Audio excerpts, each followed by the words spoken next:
Assalamualaikum warahmatullahi wabarakatuh. Waalaikumsalam warahmatullahi wabarakatuh. Alhamdulillahirabbil alamin. Wassalatu wassalamu ala asrofil anbiya'i wal mursalin wa ala alihi wa ashabihi ajma'in, amma ba'du. Allahumma shalli ala Muhammad wa ala ali Muhammad.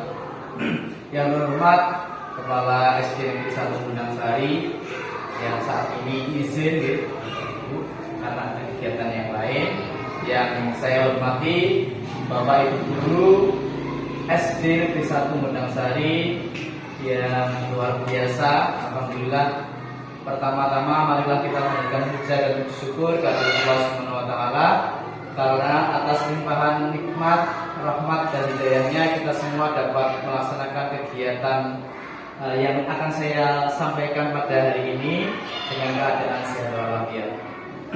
Namun sebelumnya Bapak Ibu, yang pertama adalah yang saya ucapkan adalah ucapan terima kasih kepada Bapak Ibu semuanya, Pak Gandu, Pak Arna, Bapak Ibu yang lain, walaupun memang belum semua bisa hadir ya Bapak Ibu karena memang ada agenda lain yang harus dilaksanakan. Jadi ucapan terima kasih ini saya akan hari ini akan melaksanakan diseminasi atau istilahnya pengimbasan terkait materi atau ilmu-ilmu yang saya pelajari di dalam program Guru Penggerak yang kemarin sudah saya sampaikan, utamanya terkait dengan budaya positif yang ada di sekolah. Nah, ini perlu saya sampaikan juga terkait materi ini, sebenarnya materi yang sangat riskan ya Bapak Ibu, karena nanti saya sendiri kemarin belajar, ternyata yang saya aplikasikan kemarin kok tidak sesuai dengan materinya. Nah, itu nanti juga akan Bapak Ibu mungkin mengalami hal yang sama. Jadi mohon maaf nanti misalnya ada yang kurang berkenan, ini kok nyindir saya atau tidak. Nah, itu memang materi tentang budaya positif, itu memang seperti itu. Baik, sebelumnya mungkin ada beberapa agenda Bapak Ibu susunan kegiatan pada hari ini. Yang pertama nanti kita pembukaan, kemudian yang kedua sambutan, yang ketiga adalah penyampaian materi tentang budaya positif, yang keempat umpan balik. Umpan balik di sini nanti Bapak Ibu saya minta tanggapan dari perwakilan dari Bapak Ibu untuk menyampaikan umpan balik kepada saya. Kemudian yang kelima adalah penutup. Mungkin sekitar 1 jam nanti kita akan belajar bersama. Di sini saya tidak menggurui Bapak Ibu yang lain. Kita belajar bersama-sama, kita diskusi bersama-sama. Saya hanya menyampaikan terkait materi. Terlepas nanti kita terapkannya bagaimana, apakah pelan-pelan atau bagaimana, itu nanti kedepannya kita pikir lebih lanjut lagi. Yang pertama tentang pembukaan, marilah kita buka kegiatan diseminasi pada hari ini dengan bacaan basmalah bersama-sama. Bismillahirrahmanirrahim. Semoga dengan bacaan basmalah tadi memberikan kelancaran pada kegiatan kita hari ini. Yang kedua adalah sambutan. Namun mohon maaf tadi Bapak Kepala Sekolah izin karena ada tugas yang lain yang harus dilaksanakan hari ini. Jadi untuk sambutan ditiadakan ya Bapak Ibu. Mungkin ucapan terima kasih kepada Bapak Ibu semuanya yang luar biasa.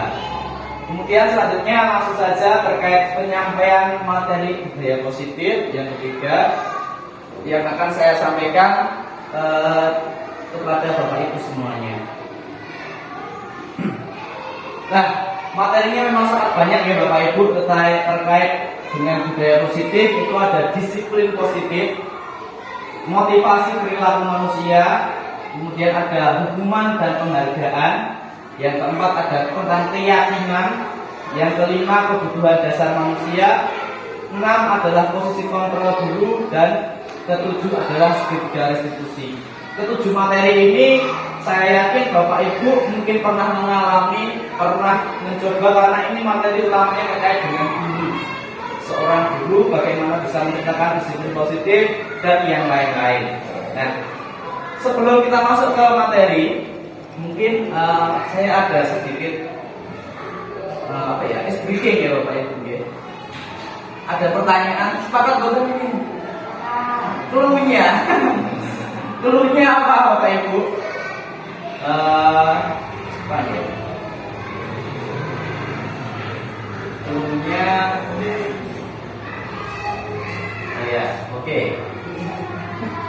Cluenya bumi itu bulat. Apa Bapak Ibu cluenya? Bumi itu bulat.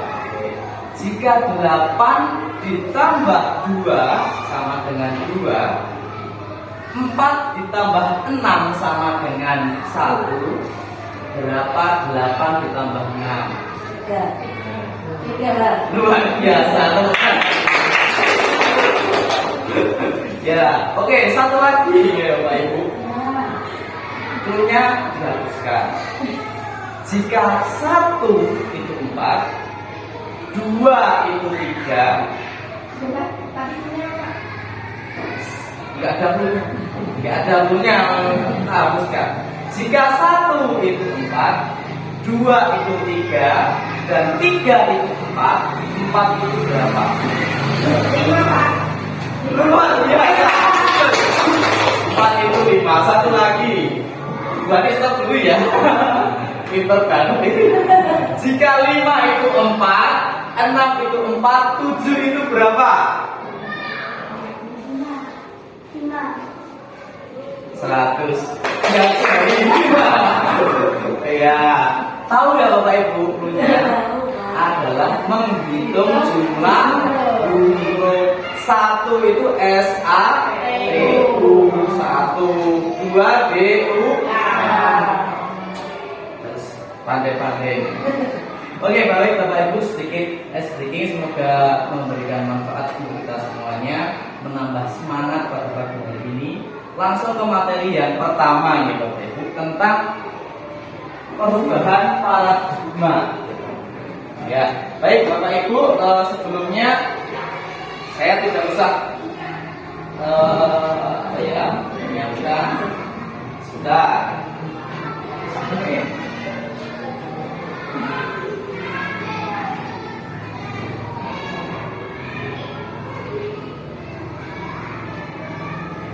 Ya, saya memiliki selebar kertas ya, akan saya bagikan nanti berpasangan ya.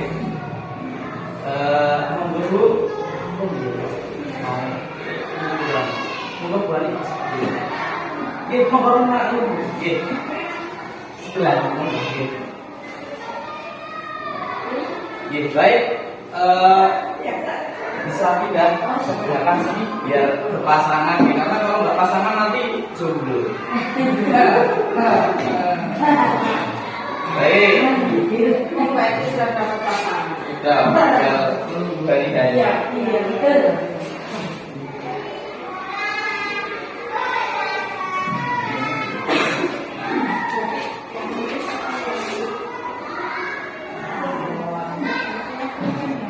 Gantian saja. Silakan nanti dituliskan ya sesuatu barang yang sekiranya paling bermanfaat, paling berharga pada diri salah satu saja. Yang boleh dituliskan oleh Pak Ara, Bu Iis atau yang lain.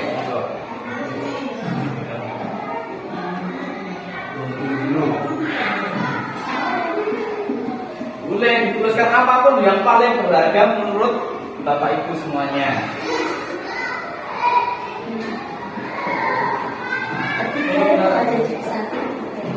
Boleh bertiga ya boleh, ini nggak apa-apa ya.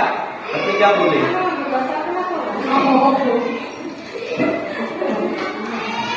Monggo, tuliskan. Yang paling berharga apa? Monggo. Boleh, boleh nggak harus benda ya. Boleh yang lain hati ya boleh. Ya.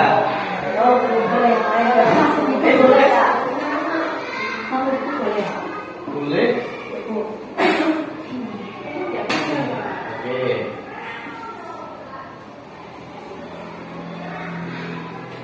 Oke. Boleh dituliskan monggo.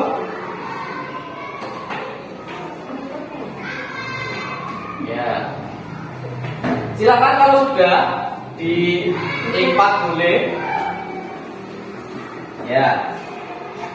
Dilipat ya boleh, yo silahkan dilipat sekecil mungkin, ya. Mau geser lagi boleh sebelum nanti apa? Oh iya. Sudah dilipat sekecil mungkin sebisa mungkin bisa digenggam dalam genggaman Bapak Ibu semuanya.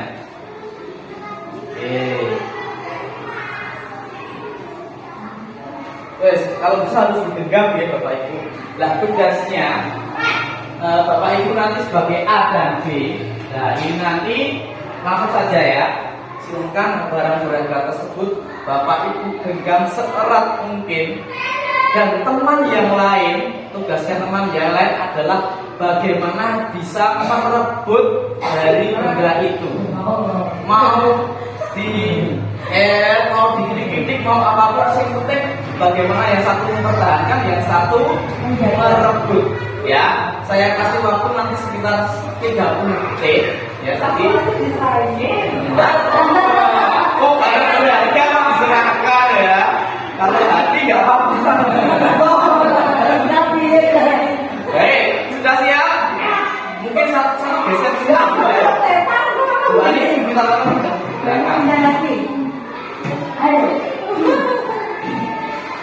Lanjut sama sini aja. Dua ini.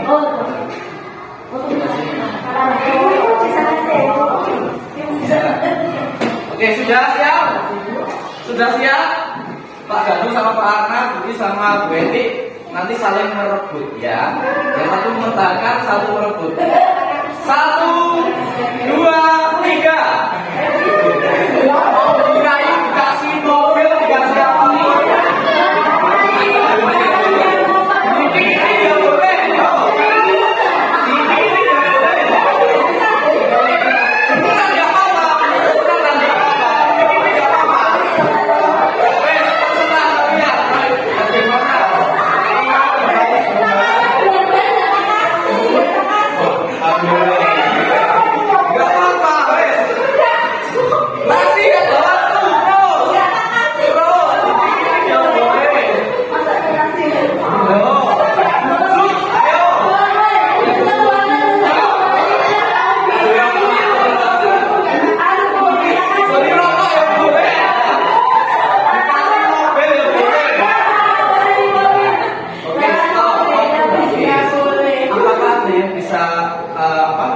Merebutnya tidak bisa. Jadi ini tadi boleh ya. Mau paksa, ayo jangan pakai pakai apa namanya palu atau yang lain. Nah, kenapa kira-kira Bu Ani kok nggak dikasihkan? Nah ini bukan berharga buat saya. Barang berharga, Barang sesuatu yang paling berharga. Kalau mau biasa mau dibunuh, enggak kasih. tetap nggak apa-apa tuh. Harus biasa. Kenapa nggak dikasihkan? Dikasihkan. Kenapa? Kenapa kok dikasihkan? Memaksa banyak tekanan. Tekanan. Oke. Oke.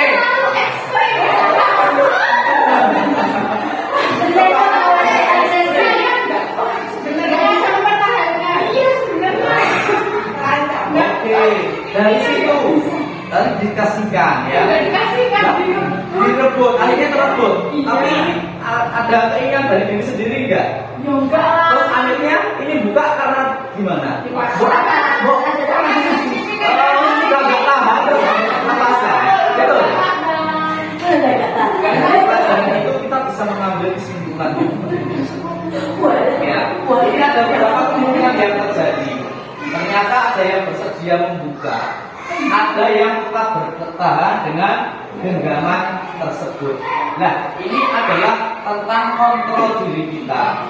Pada dasarnya kita tidak dapat memaksa siapapun, termasuk murid kita, untuk melakukan sesuatu. Segala hal sesuatu. Jika murid atau orang lain tersebut tidak memilih untuk melakukannya, seperti tadi Bu Ani, mendiapapunnya orang tak ya, Bu siapa Iswati juga sama, ya. Akhirnya apa salah kata, mau tidak mau karena diri sendiri, harus pakai kirawas dari tetangga lagi, karena ada tekanan yang lain. Nah, walaupun tampaknya kita mengontrol, perilaku orang lain tersebut, hal ini karena murid atau orang lain tersebut sedang mengizinkan dirinya. Itu sudah mengizinkan, ya wis izinkan setelah yang sangat kuat. Betul Bu Isi ya? Nah, itulah saat itu bentuk kontrol dulu menjadi kebutuhan dasar yang dipilih murid tersebut. Teori kontrol kontrol ini menyatakan bahwa semua perilaku memiliki tujuan, bahkan terhadap perilaku yang tidak disukainya. Artinya, saya tegaskan di sini ya Bapak Ibu, terkait kontrol diri, yang bisa mengontrol diri adalah diri kita sendiri. Kalaupun kita memaksa murid kita mau dipaksa apapun, ketika mereka melakukan sesuatu itu bukan keinginan dari diri sendiri. Gitu ya Bapak Ibu. Kita tidak bisa mengontrol orang lain, kita tidak bisa menyuruh orang lain apapun kecuali dia mau merelakan mengontrol dirinya. Oke, yang kedua Bapak Ibu. Nah, teori kontrol diri ini, ya, ada ilusi guru mengontrol muridnya. Teori kontrol menyatakan bahwa semua perilaku memiliki tujuan, bahkan terhadap perilaku yang tidak disukainya. Contohnya, ilusi bahwa semua penguatan positif efektif dan bermanfaat. Penguatan positif atau bujukan adalah bentuk-bentuk kontrol. Ilusi bahwa kritik dan membuat orang merasa bersalah dapat menguatkan karakter. Ilusi bahwa orang dewasa memiliki hak untuk memaksa. Jadi kegiatan-kegiatan ini guru mengontrol murid ternyata bukan hal yang bisa dilakukan, tidak bisa. Kemudian kita memberikan penguatan positif efektif dan bermanfaat itu juga tidak akan bertahan lama. Kemudian mengkritik orang dengan membuat orang bersalah itu juga tidak akan menguatkan karakter orang. Dan yang terakhir, bahwa orang dewasa memiliki kontrol untuk anak-anak itu juga tidak ada teorinya. Jadi anak atau orang dewasa sama-sama memiliki kontrol diri tersebut. Selanjutnya, nah, lalu siapa yang bisa memegang kontrol sesungguhnya dari kasus di atas tadi? Siapa Bapak Ibu? Sendiri. Betul sekali. Dari diri sendiri. Jadi kita tidak bisa memaksa orang lain, tidak bisa memaksa murid kita untuk ini dan itu.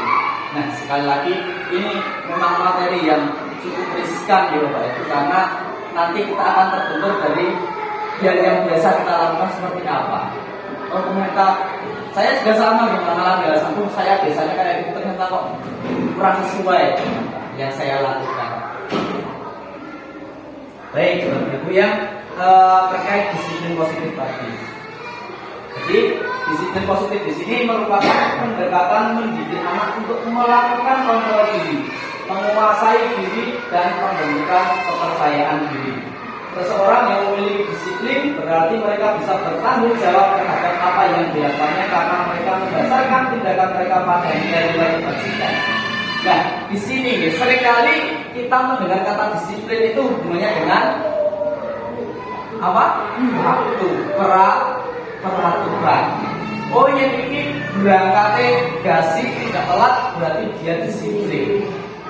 Oh, dia pakai seragam yang lengkap, dia disiplin. Tetapi ternyata disiplin sendiri bukan seperti itu. Kenapa? Di sini dijelaskan bahwa disiplin itu berasal dari diri sendiri. Oh, saya berangkat tepat waktu karena saya biar tidak buru-buru, karena saya biar lebih bisa mempersiapkan diri dalam belajar. Nah, itulah yang disebut disiplin. Bukan karena aku takut karena melanggar peraturan, bukan takut karena nanti dihukum. Itu yang disebut disiplin. Kemudian sebagai pendidik kita harus menciptakan anak-anak yang disiplin positif sehingga mereka bisa berperilaku dengan mengacu pada nilai-nilai kebajikan dan memiliki motivasi intrinsik bukan karena paksaan, ujian atau hukuman. Jadi yang ditekankan di sini adalah bagaimana kita seorang guru bisa menguatkan, memunculkan motivasi dari diri anak, bukan karena kita. Ya. Contoh ini hal kecil. Nanti ada materinya juga. Anak-anak nanti siapa yang berani maju, Pak Mutes kasih hadiah. Motivasi-motivasi seperti itu ternyata bertahan hanya sementara, karena dia melakukan sesuatu karena hadiah. Berbeda dengan kita memunculkan melakukan sesuatu karena motivasi dari dirinya. Contoh hal kecil, anak yang belum bisa membaca, ternyata setelah diajarkan dia bisa berkata luar biasa, kamu dulu belum bisa membaca, sekarang sudah mulai bisa membaca. Nah, itu karena motivasi diri. Ya, aku senang. Saya aku bisa maco. Ya. Berbeda dengan aku tak maco dan itu hadiah, berbeda. Jadi di sini ditekankan adalah terkait disiplin positif itu berasal dari diri sendiri siswa. Apapun yang dilakukannya, entah karena berseragam, oh saya ikut seragam biar sesuai aturan. Oh saya seragam biar kelihatan rapi, kelihatan enak dipandang, itu berbeda. Begitu ya Bapak Ibu ya. Kita lanjutkan materi selanjutnya. Terkait motivasi perilaku manusia, mari kita tanyakan pada diri kita sendiri, bagaimana berperilaku, bagaimana kita bertindak. Mengapa kita melakukan segala sesuatu? Karena Anda melakukan sesuatu untuk mendapat senyuman dari orang lain, atau mendapatkan hadiah dari orang lain, atau untuk mendapatkan apa? Uang. Nah, pernah tidak Bapak Ibu melakukan hal ini? Contohnya gimana Bu Andro? Pas waktu dulu pas SD. Iya. Ingin dengan satu. Ingin dengan satu. Bisa berarti masuk ke THR. Oh iya, yang dapat THR. Enggak masuk. Pertama integrasi. Oh, ya. Tiket. Tiket gratis kalau ranking 1. Ya. Ya, oke, luar biasa. Oke. Itu juga melakukan karena dari hadiah dari orang lain. Contoh lagi apa berarti? Pernah melakukan tidak Bu? Senyuman. Senyuman ya. Ya, dari laki-laki. Gimana? Ya. Misalnya, jadi apa bisa? Boleh.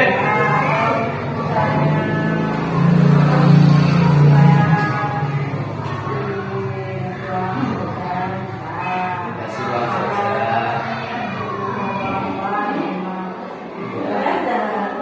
Ya, oke. Jadi apapun yang kita lakukan ternyata ada motivasinya. Motivasinya apa? Apakah karena orang lain, karena dapat hadiah, ya. Aku tak garap PR dan dapat hadiah. Nah, aku pengen peran semeni dan lain-lain, itu motivasi. Oke. Banyak teori-teorinya nih, ada 3 motivasi perilaku manusia menurut Diane Gosset. Yang pertama, untuk menghindari ketidaknyamanan atau hukuman. Nah, ini banyak sekali kita temukan diri kita, siswa kita ataupun orang lain. Mohon maaf, itu yang pakai kendaraan kok pakai helm kenapa? Ya, tidak dihukum kena hukuman itu ya. Saya mau cedak, bagaimana bawa helm atau tidak? Karena tidak ada polisi. Nah, pertama itu untuk ternyata banyak yang untuk menghindari ketidaknyamanan atau hukuman. Wah, yang terang helm enggak ditilang Pak polisi. Oh, saya kalau tidak pakai sepatu yang sesuai nanti enggak dihukum. Nah, itu banyak sekali. Ini adalah tingkat terendah dari motivasi perilaku manusia. Baik, biasanya orang yang motivasi perilakunya untuk menghindari hukuman atau ketidaknyamanan. Yang kedua, untuk mendapatkan imbalan dan penghargaan dari orang lain. Kan kita disebutkan ya, dari Guru Anggun biar ranking 1 biar bisa masuk tiket gratis, dapat tiket gratis. Rajin biar dapat uang saku. Nah, contohnya seperti itu.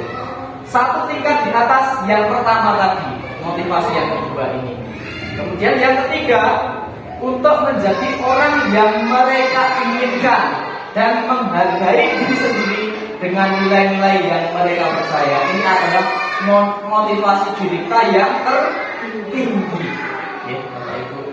Contoh tadi, kok pakai helm biar aman kok.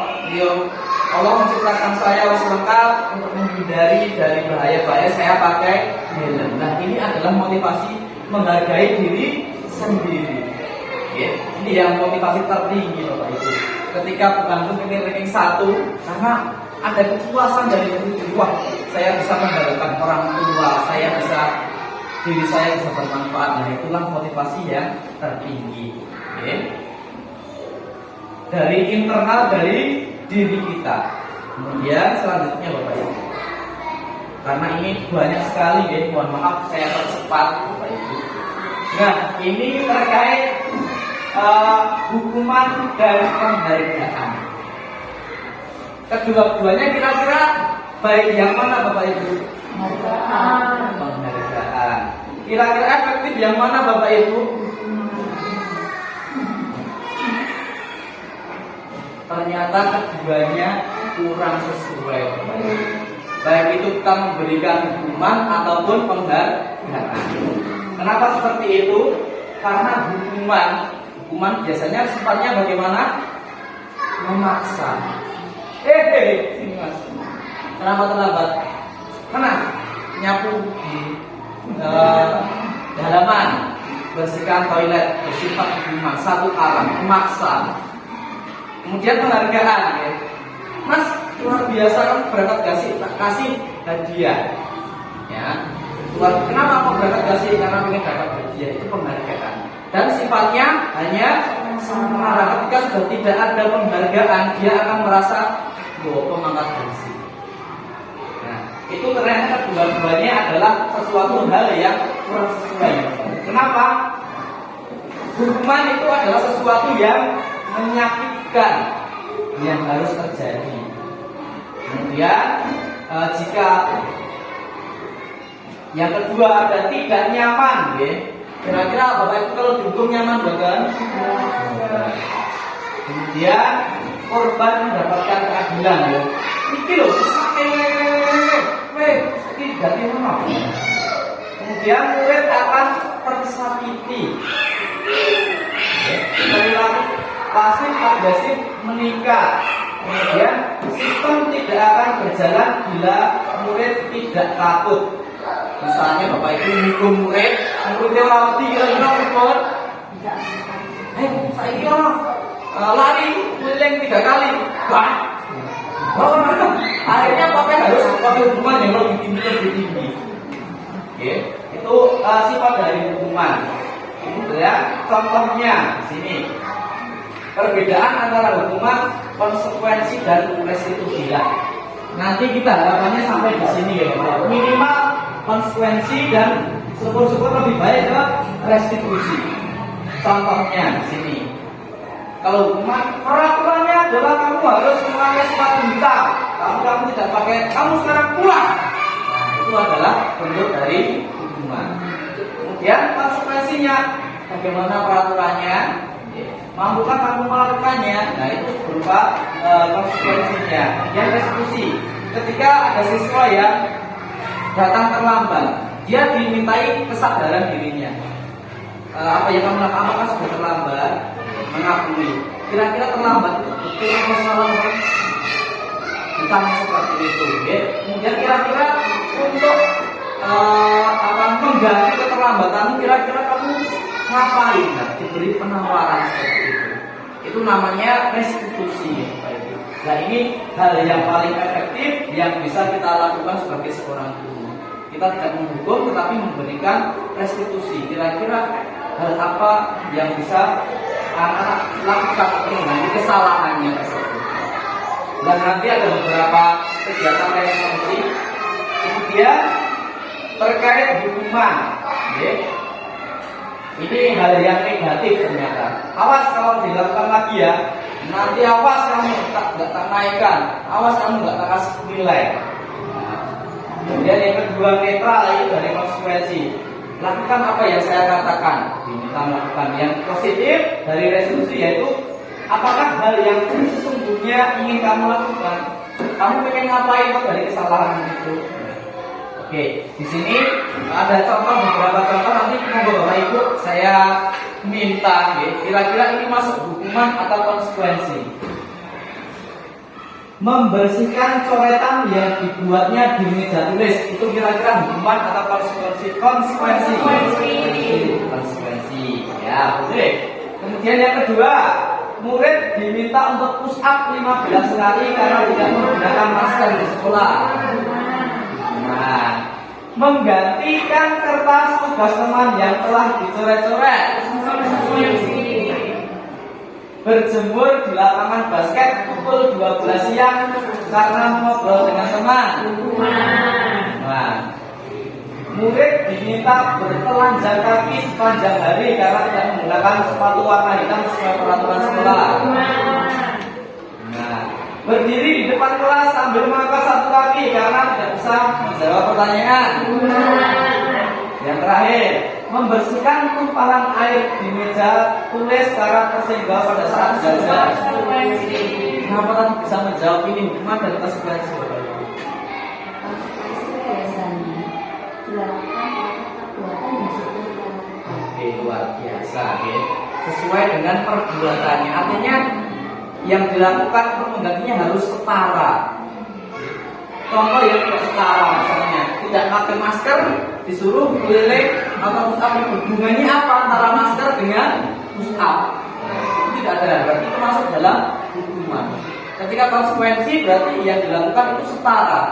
Oh, saya tidak pakai seragam, berarti besok saya harus menyiapkan seragam yang lebih awal lagi. Kemudian saya meminum air minum milik teman saya tanpa izin misalnya. Berarti saya bisa bagaimana harus mengganti entah besok atau kapan mengganti air minum tersebut. Itu namanya konsekuensi. Dicontoh saya sekarang. Oke. Siapa yang betul semua? Ternyata betul semua ya Bapak Ibu. Yang pertama adalah konsekuensi. Kemudian hukuman, konsekuensi, hukuman dan konsekuensi. Satu ada pertanyaan.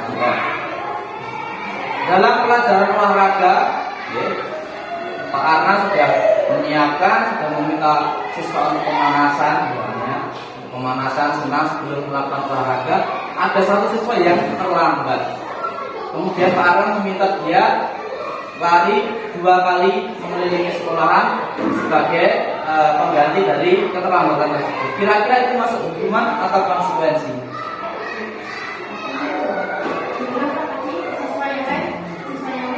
Sudah sama Pak Arna sudah pemanasan. Bentuknya ya olahraga biasa untuk pemanasan. Dan dia dia tidak lari-lari, ya pemanasannya tidak lari-lari. Olahraga.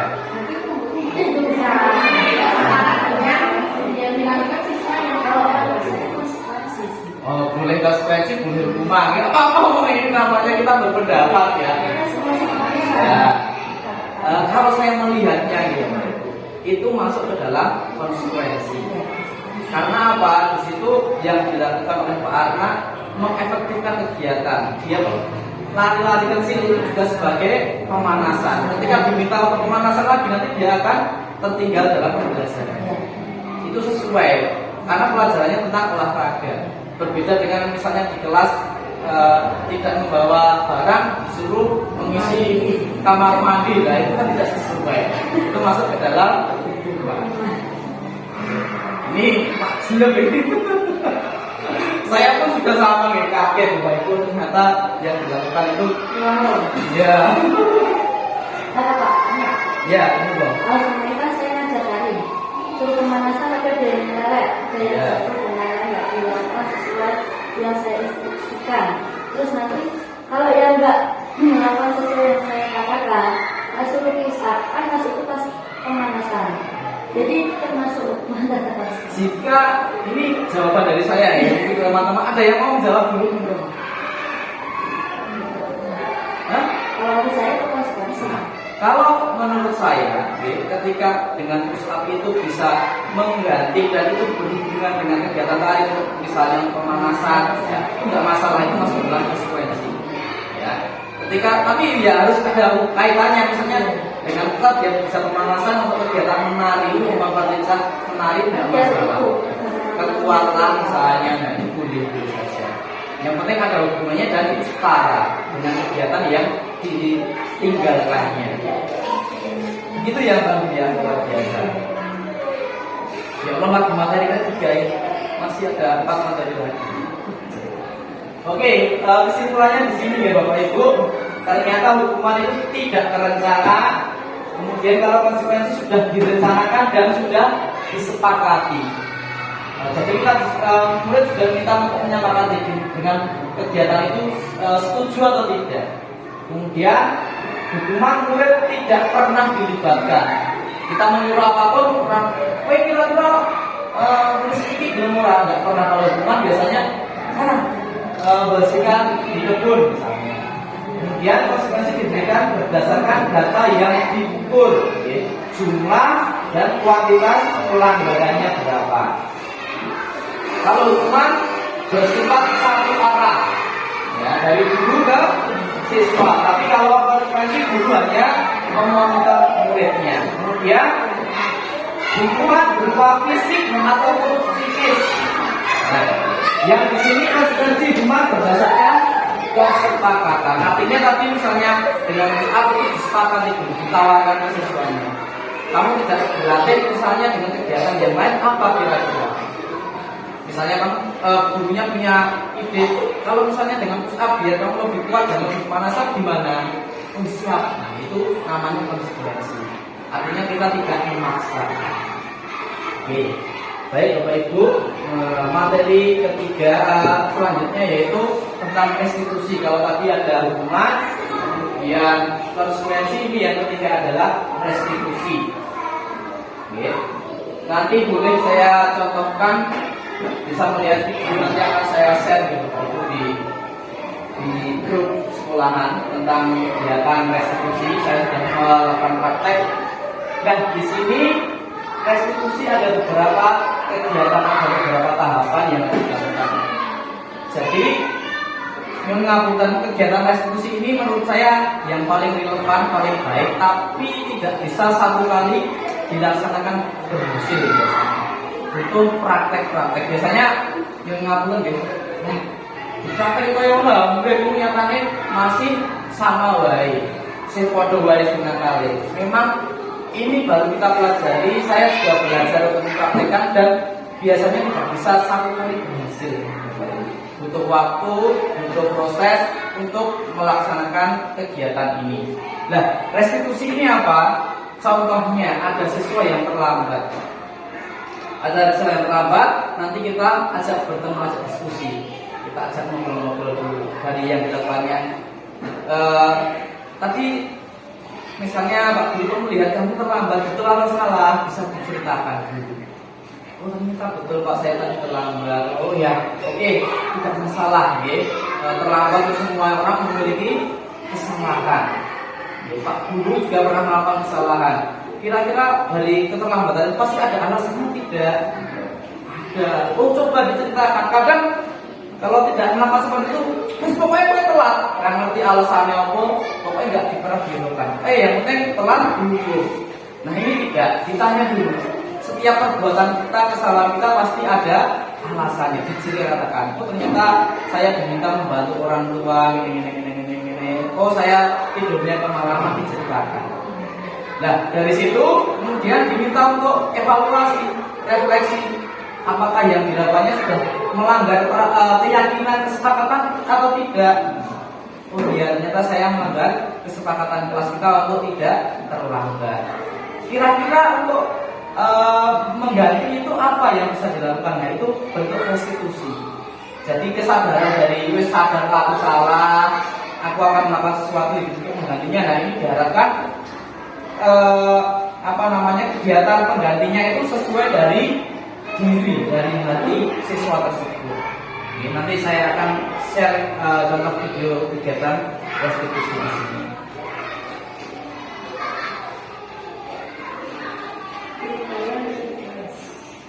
Nah, oke, nah.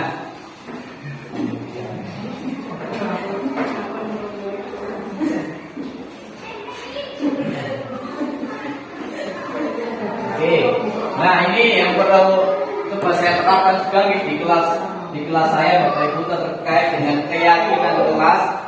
Nah di sini keyakinan kelas atau keyakinan yaitu nilai-nilai kebajikan universal yang disepakati secara tersirat dan tersurat. Terlepas dari agamanya apa, sukunya apa, budayanya apa, dari negara mana. Nah di sini apa? Jadi mengganti peraturan kelas menjadi kesepakatan kelas. Kalau peraturan biasanya yang membuat siapa? Sekolah. Biasanya yang membuat bapak ibu guru. Nah, kita belajar sedikit kita rubah ini dari peraturan kelas menjadi suatu keyakinan. Mas artinya apa? Kita tawarkan kepada siswa dari peraturan tersebut diubah menjadi kalimat yang positif. Kemudian tidak terlalu banyak panjang lebar, sedikit tapi mudah dipahami. Kemudian dapat diterapkan di lingkungan sekolah. Semua warga kelas hendaknya ikut berkontribusi. Maksudnya ditawarkan ke siswa, ke guru juga, disepakati bersama. Namanya nanti masuk ke dalam keyakinan kelas.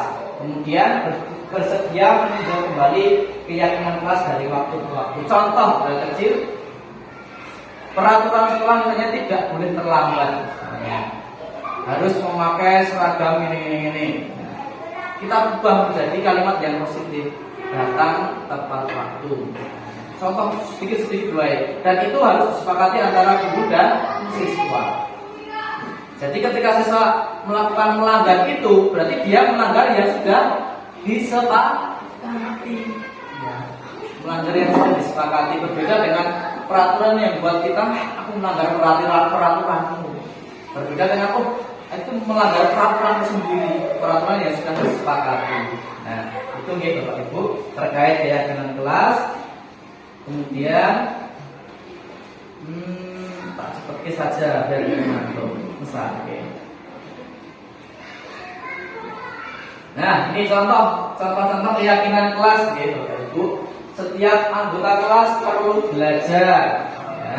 Setiap anggota kelas perlu senang. Nah, ini boleh-boleh di kelas 1.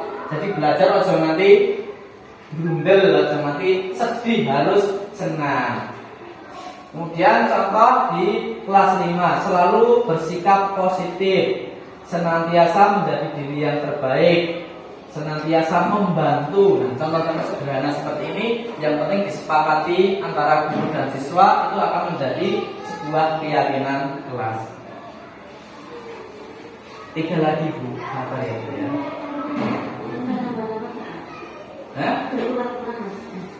Tadi kan kurang 4, sekarang kurang 3. Kemudian yang selanjutnya adalah tentang kebutuhan dasar manusia. Seluruh tindakan manusia memiliki tujuan tertentu. Semua yang kita lakukan adalah usaha terbaik kita untuk mendapatkan apa yang kita inginkan. Ketika kita mendapatkan apa yang kita inginkan, sebetulnya saat itu kebutuhan dasar kita, saat itu kita sedang memenuhi lebih dari satu kebutuhan dasar kita. Ketika seorang murid melakukan sesuatu perbuatan yang bertentangan dengan nilai-nilai kebajikan atau melanggar peraturan, hal itu sebenarnya karena mereka gagal memenuhi kebutuhan dasar mereka. Nah, kebutuhan dasar manusia itu apa, Pak? Ternyata ada 5 kebutuhan dasar setiap diri manusia. Ini menurut teori juga nih. Yang pertama adalah penguasaan.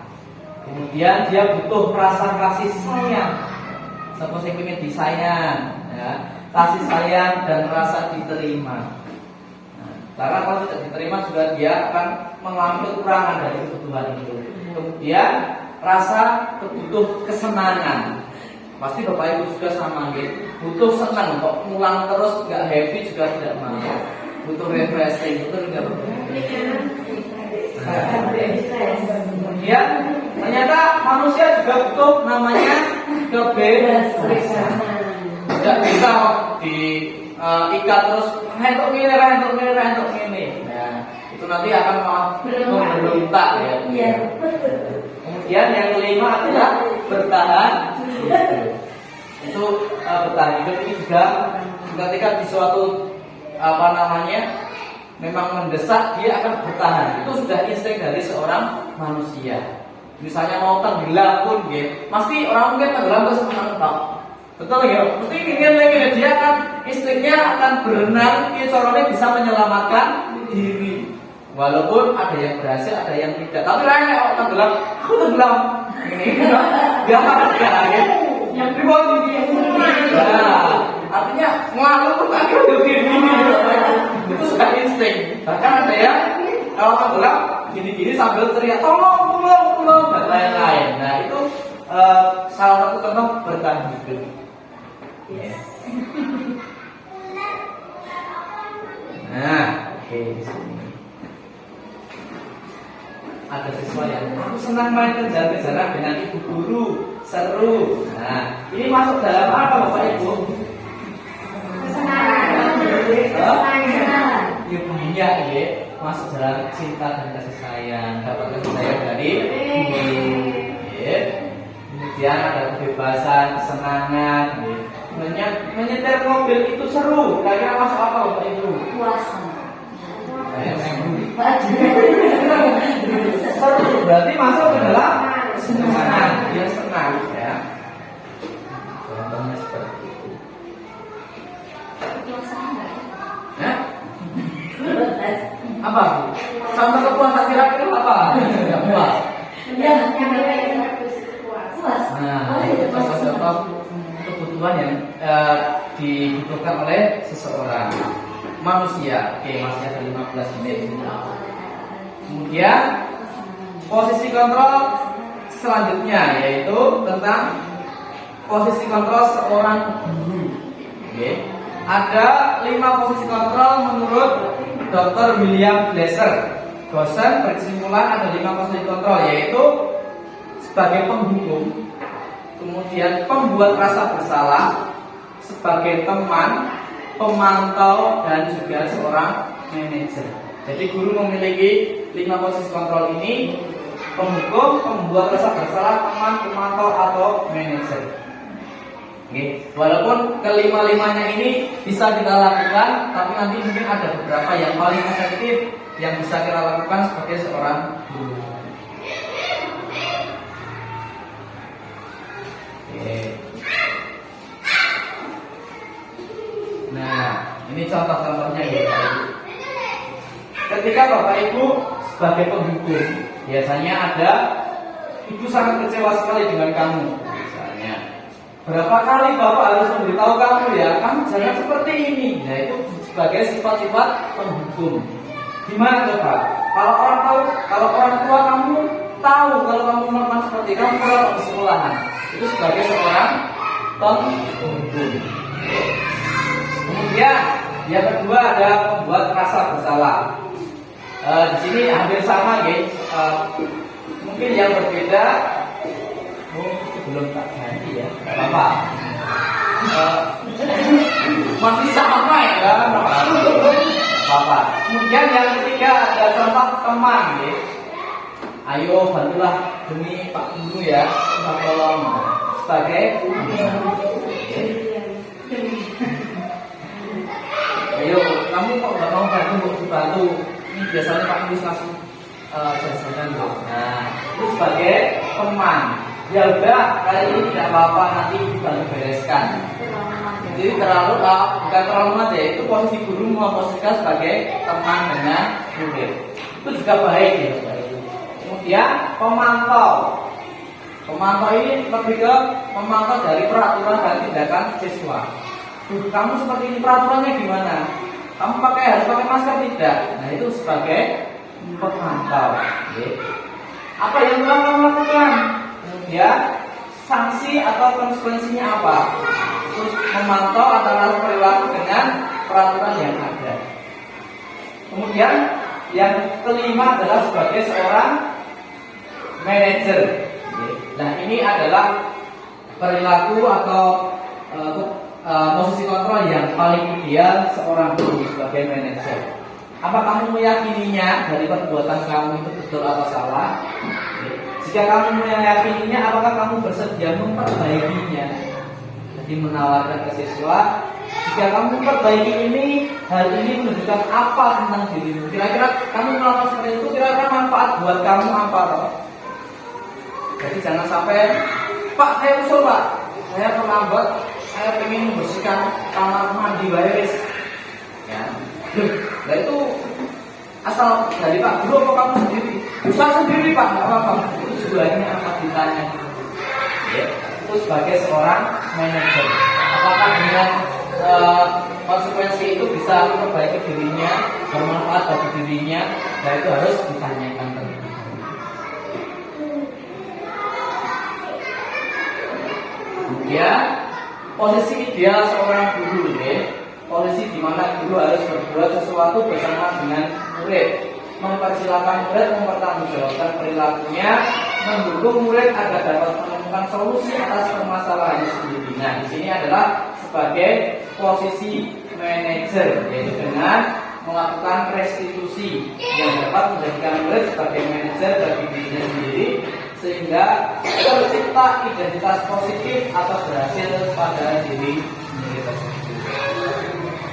Contoh dari kegiatan segitiga restitusi menurut Ibu, ada 3 hal yang bisa Bapak Ibu lakukan. Yang pertama adalah menstabilkan identitas terlebih dahulu. Ketika ada komisi ya, seperti kita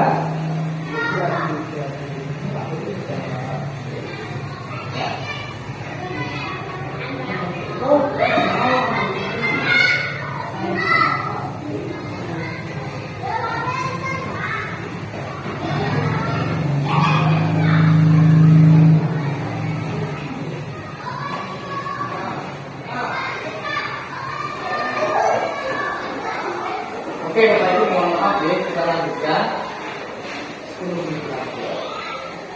Yang pertama adalah menstabilkan identitas, yang kedua validasi tindakan yang salah, dan yang ketiga adalah menanyakan keyakinan. Tadi sudah saya sampaikan terkait kegiatan restitusi, akan saya contohkan di sebuah video ini. Yang pertama adalah menstabilkan identitas. Jadi ketika ada siswa kita atau orang lain yang melakukan kesalahan, kita stabilkan dulu identitasnya. Oke. Yang pertama, ketika seseorang merasa sedih dan emosional, mereka tidak bisa mengakses bagian otak yang berfungsi untuk berpikir rasional. Saat itulah ketika kita harus menstabilkan identitas anak, maka kita harus meyakinkan si anak dengan cara mengatakan kalimat-kalimat ini. Jadi ketika anak berbuat salah, itu pada dasarnya mereka pikirannya kacau seperti kita. Gitu. Kalau kita sudah melakukan kesalahan ke orang lain, kira-kira pikiran kita normal atau tidak? Gitu. Pasti ada beban. Nah, itu sama seperti murid-murid kita. Mereka melakukan kesalahan ternyata juga memiliki beban. Dan tugas kita adalah meyakinkan, oke, nggak apa-apa, salah itu tidak apa-apa, yang penting disadari dari kesalahan itu. Tidak ada manusia yang sempurna. Dia kan alhamdulillah Pak Guru langsung, Pak Albert itu tidak masuk. Dia juga akan kemudian ternyata manusia tidak ada yang sempurna. Saya juga pernah melakukan kesalahan seperti itu kok. Kita bisa menyelesaikan permasalahan ini. Bapak atau Ibu tidak tertarik mencari siapa yang salah, terus nggak mencari yang salah, tapi mencari solusi dari masalah yang ada. Kemudian kamu berhak merasa seperti itu. Apa kamu sedang menjadi teman yang baik bagi diri sendiri? Nah, itu contoh-contoh kalimat yang bisa membuat membuat kepercayaan diri anak bisa muncul kembali. Stabilkan dulu identitasnya. Yang kedua, Bapak Ibu, setelah itu dilakukan adalah validasi tindakan yang salah, memvalidkan bahwa yang dilakukannya itu sesuatu hal yang salah. Padahal kamu bisa melakukan yang lebih baik ya. Padahal kamu bisa melakukan yang lebih buruk dari ini. Contohnya, misalnya anak-anak mengganggu temannya. Kamu kan sebenarnya bisa melakukan yang lebih buruk atau lebih baik. Kamu pasti punya alasan mengapa melakukan hal tersebut. Kenapa kamu merokok di sekolah?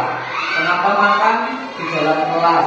Pasti karena lapar sekali, gak kuat dan lain-lain. Pasti punya alasan. Kamu patut bangga pada diri sendiri karena kamu telah melindungi sesuatu yang penting buat kamu. Misalnya ada teman yang mengganggu, dia jotos kancane misalnya. Dia mungkin menjaga dirinya tapi refleksnya yang kurang sesuai. Ya, itu kita validkan tindakan tersebut. Kemudian kamu boleh mempertahankan sikap itu, tapi kamu harus menambahkan sikap-sikap yang baru, sikap yang lain. Contohnya berantem dan lain-lain. Kemudian Kemudian yang ketiga setelah itu dilakukan adalah menanyakan keyakinannya. Apakah yang kita percaya sebagai kelas atau keluarga, apakah yang kamu lakukan sudah sesuai dengan keyakinan kelas kita, kesepakatan kelas kita? Itu adalah tahapan yang ketiga yang harus kita lakukan. Kemudian mereka kalau siswa kita sudah yakin yang dilakukan tidak sesuai, kira-kira konsekuensinya apa? Ternyata kamu bisa melakukan hal apa untuk mengganti dari kesalahan-kesalahan itu. Baik, Bapak Ibu yang saya hormati, kesimpulannya, kesimpulannya, budaya positif akan menimbulkan rasa aman dan nyaman pada murid dalam proses pembelajaran. Yang kedua, budaya positif juga mampu mendorong murid untuk mampu berpikir, bertindak, dan mencipta sebagai proses memerdekakan dirinya sehingga murid menjadi lebih mandiri serta bertanggung jawab. Jadi pada intinya ya Bapak Ibu, terkait kegiatan budaya positif ini, bagaimana kita sebagai seorang guru memberikan memunculkan dari hati seorang siswa kita. Dari siswa-siswa kita ketika melakukan apapun itu memang berasal dari diri mereka.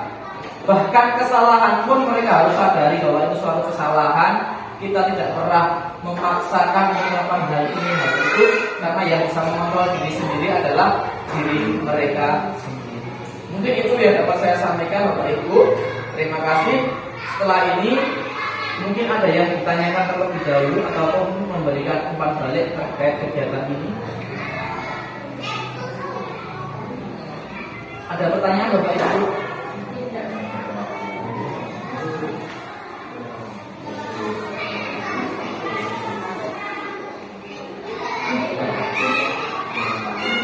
Kembali ke poin 4 ya Bapak Ibu.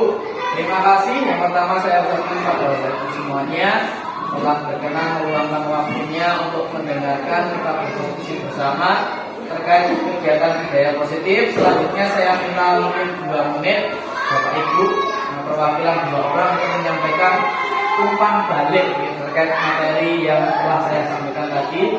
Kira-kira apa perasaannya hari ini, bagaimana direfleksikan ke dalam diri Bapak Ibu semuanya. Beberapa perwakilan. Ya, sebelumnya saya ucapkan terima kasih kepada Pak Mukis karena sudah berbagi ilmu kepada kita semua, berbagi guru di SD Negeri 1 Boyolali. Saya pribadi merasa ada senangnya, ada shocknya juga, karena ternyata apa yang kita lakukan selama ini baik untuk kita, belum tentu baik untuk siswa kita. Baik itu berupa hukuman tadi, penghargaannya dan konsekuensinya. Ya semoga kita nanti sebagai guru bisa memberikan yang terbaik untuk siswa. Dan tidak perlu memberikan hukuman kepada siswa apabila tidak salah. Kita harus memberikan konfirmasi dulu. Jadi tidak langsung memberi hukuman apabila siswa melakukan kesalahan. Itu salah satu ilmu yang bisa saya dapatkan dari hasil simulasi hari ini.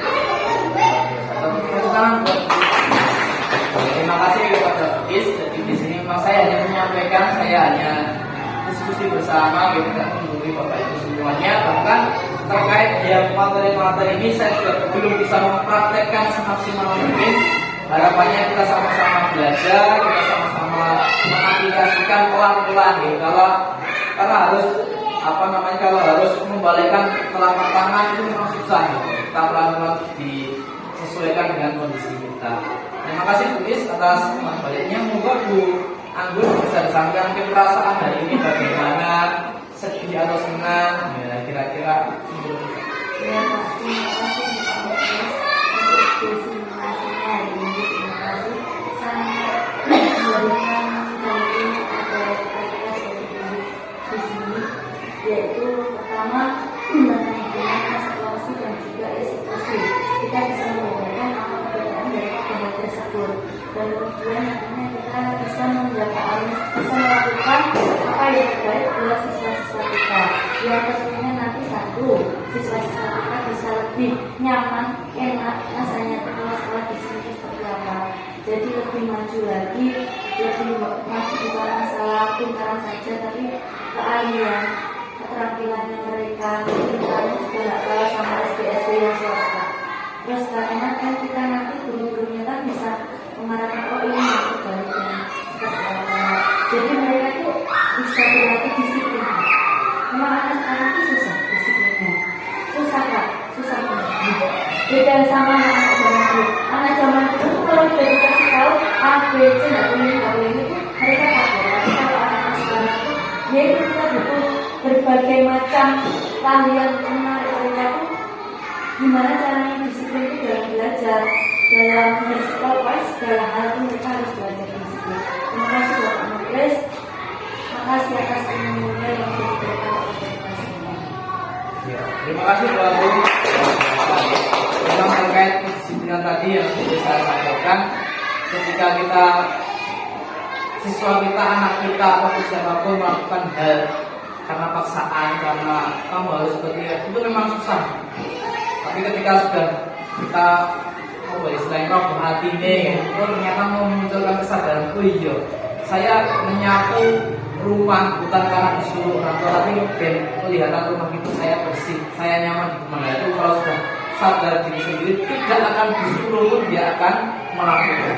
Mungkin itu ya Bapak Ibu yang dapat saya sampaikan. Sekali lagi terima kasih atas partisipasinya, terima kasih atas waktunya. Mungkin itu yang dapat saya sampaikan. Selanjutnya terkait kegiatan untuk, marilah kita tutup kegiatan pada siang hari ini dengan bacaan hamdalah bersama-sama. Sedikit saya sampaikan Bapak Ibu, nanti untuk YouTube-nya Bapak Ibu, nanti saya share di grup Bapak Ibu.